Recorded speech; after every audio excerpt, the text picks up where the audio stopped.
Hello, I'm David Groninger in Seattle, Washington. It's December the 2nd, 2015. It's kind of a slightly drizzling night here in Seattle. I just came back from a walk, and now I'm going to give my talk for the day. I have this crazy idea that I can find a 10-minute message that can help 10 million people. So every day I'm just going to give one message, and I'm going to do this for 3 years so that I'll have 1,000 messages in 3 years. And maybe one of those might help 10 million people. But I do know this, that they're all going to be 10 minutes long. I've got my alarm set to go off in just 10 minutes. Well, when I asked myself the question today, what might I say today in 10 minutes that just might help 10 million people? It's a bit of an expanded talk from yesterday that has to do with our values, and particularly the synergistic relationship in our values. But today I'm going to talk about the positive synergy, but also the negative synergy that could play a part in our values too, and how to have this positive synergy so that our values become stronger and more able to help us, and so that we're more able and more willing to really put to commit to our values, and to be aware of when our behavior or actions or other people's asking us to be involved in things, when these are inconsistent with our values, how we can recognize that more and find a way to live our life that is more in alignment with our values. Well, first of all, I'm going to do is I'm just going to read off my values, and we all have values that are slightly different, and mine, these don't have to be your values, but I'm going to read them from the top to bottom. The first is freedom. My second value is presence, the ability to be present in the present moment, to be in the here and now, to be alert as to one's self, one's feelings, one's thoughts, the environment around one. That's being present. My third value is life, my own life, the life of the other people around me, the life of our planet, the life of animals and plants. I value life. My fourth value is health. My fifth value is doing everything at the pace of joy. And by that I just mean doing things that are no faster, no quicker than our ability to enjoy the action of doing them. My sixth value is self-development. And basically I mean by that the ability to grow and to understand and to learn how we can manage our thinking and our feelings.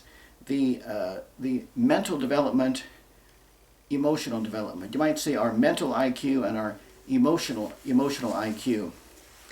And the next value is the financial part of life: money, wealth building, wealth accumulating, income. And the next value is romance, dating, intimacy, relationships. And the next is travel. And my last value is piano. That is, I love to play the piano. Now, although, for example, piano, I list that as my last value, and even though I list money as my seventh value, it doesn't mean that these things are not important just because they're not listed number one.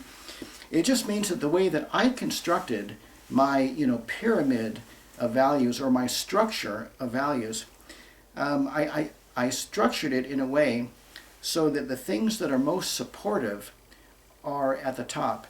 Then they kind of work themselves down. For example, freedom is my most important value, because without freedom, I don't know what other value I would even want to have. Well, let me talk about the synergy of values. The synergy simply means that 1 plus 1 equals more than 2. It means the sum of the parts are greater than each part individually. Like two people that get together to start a business, and all of a sudden they're doing well. They're exchanging ideas. They're working together. There's almost like a third entity there, which is the common mind, or you have one person and another person, and then they create the business. So maybe the business is part of the third thing. So synergy, it means that there's something stronger or larger when two things come together and work together. Well, in the synergy of our values, just for example, although I list intimacy, romance, dating, relationships, maybe like 7 or 8 on my list.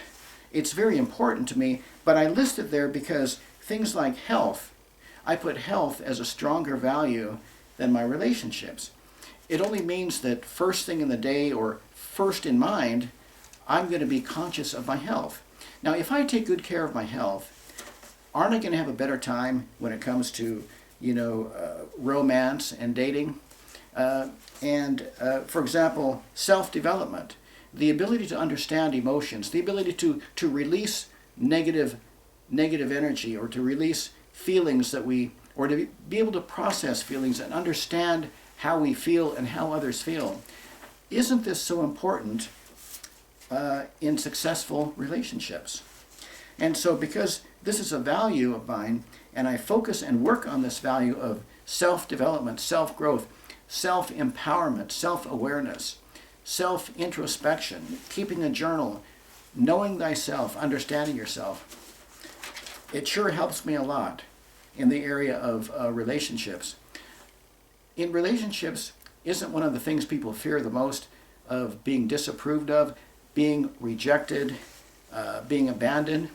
Well, if you are in touch with your feelings, you're going to catch that far before it happens, and you're going to already know that somehow or another you're not a good match for that person, or they're not a good match for you. And when it does happen that you get rejected, the ability to feel the feelings and understand them and to be compassionate with yourself, however somebody else treats you, and to respect the freedom of somebody else to go along their way, this has to do with self-development. So, for example, in the area of piano, although I list that last, think about health, which is my 4th value. When I focus on my health, it allows, I work out, I have a healthy diet, I have a healthy mind because I eat brain food, drink a lot of water. So when I sit down and play the piano, which you can't see, it's beyond the screen here, I don't have arthritis. I'm almost 60 years old. I don't know if I look 60, but I don't have arthritis in any of my fingers, in any of my joints. I can play loud crashing pieces by Rachmaninoff. I can play very fast pieces by Frédéric Chopin, and my fingers don't hurt. I don't have carpal tunnel, because when I take good care of my health, this supports the ability to play the piano. And then, of course, I write piano music. I'm a composer, and that's an expression of my first value of freedom. The other thing about playing the piano or any musical instrument or playing any sport, it helps you be in the present moment. Like if you're playing soccer or tennis, you have to be in the present moment because the ball's coming right back at you. You can't be thinking about something else. You've got to be watching the ball coming back. Same thing with soccer. If the ball's coming to you, you have to kick it. You have to be present. Well, in playing the piano, especially when I'm performing for other people, and anybody who plays an instrument, whether performing just even for one other person, it's an exercise in being in the now. It's an exercise in presence. So these values work with each other. The more you focus on one value and empower that value, the more that value helps the other values. One of my values is clearing my throat when I talk too much.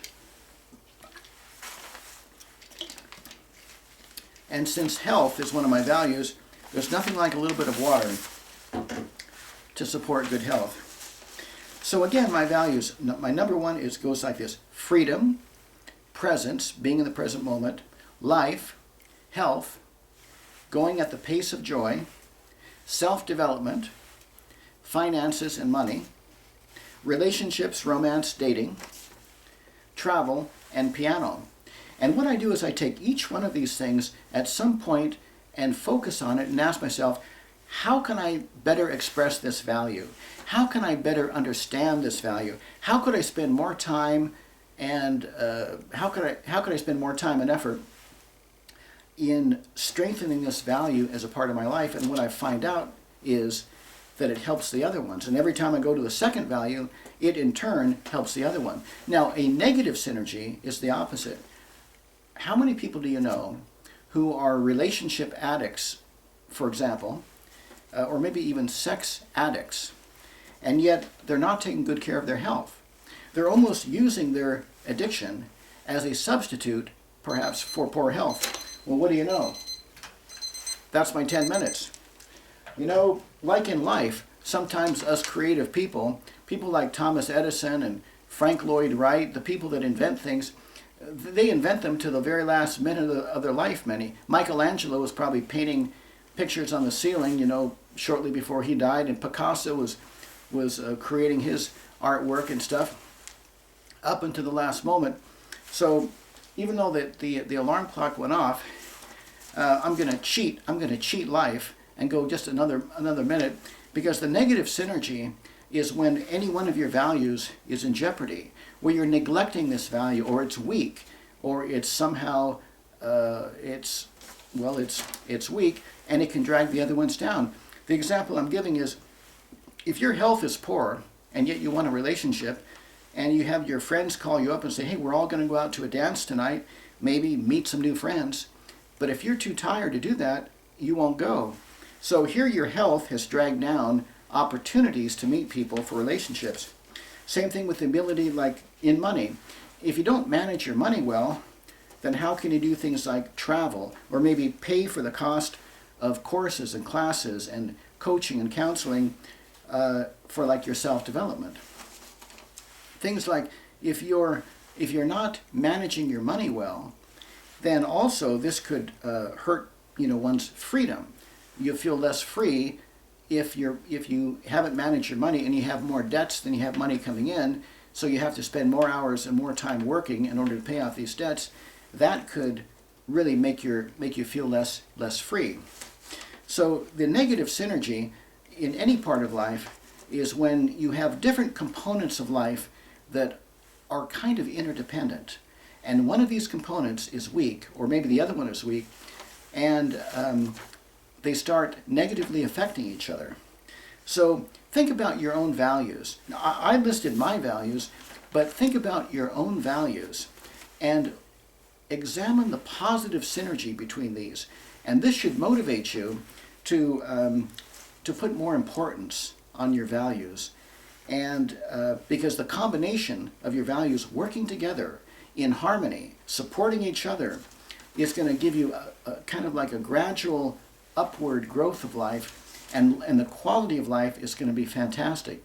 People that you notice that their life seems to be eroding, that every year they seem to become a little less happy or whatever, this is a sign that they're probably neglectful of some of the important things in their life, like their values, and maybe one or two or more of them are dragging the other ones down, and they're not even aware of it. And by the way, my value of presence, you know, being in the present moment, isn't that valuable in just the ability to take some time each day merely to examine one's life, and merely to go over one's values, and merely ask yourself the question, hey, what is the state or condition of my values? Which one of these am I neglecting? Which ones are most important for this week? How can I strengthen my values? How can I meet more people who can support these values I have? Things like this. So I've cheated. I've probably gone 4 minutes over, and I apologize for this. I make these talks to learn how to speak, and I'm violating my own lessons of going over. So I'm going to end off now and just summarize to say that the basis for this talk is simply this. I ask myself the question each day, what might I say in a 10-minute talk that just might help 10 million people? And every day I get answers. The answer I got today was to do a little bit of a more of expanded talk as the one I did yesterday on values, and to talk about the positive synergy and what could be the negative synergy. I hope this talk has been of some help to you, and I hope that you examine what your values are and find the positive relationships and make them stronger and stronger. And I think this is going to give you a better quality of life. This is David Groninger in Seattle, Washington, saying thank you.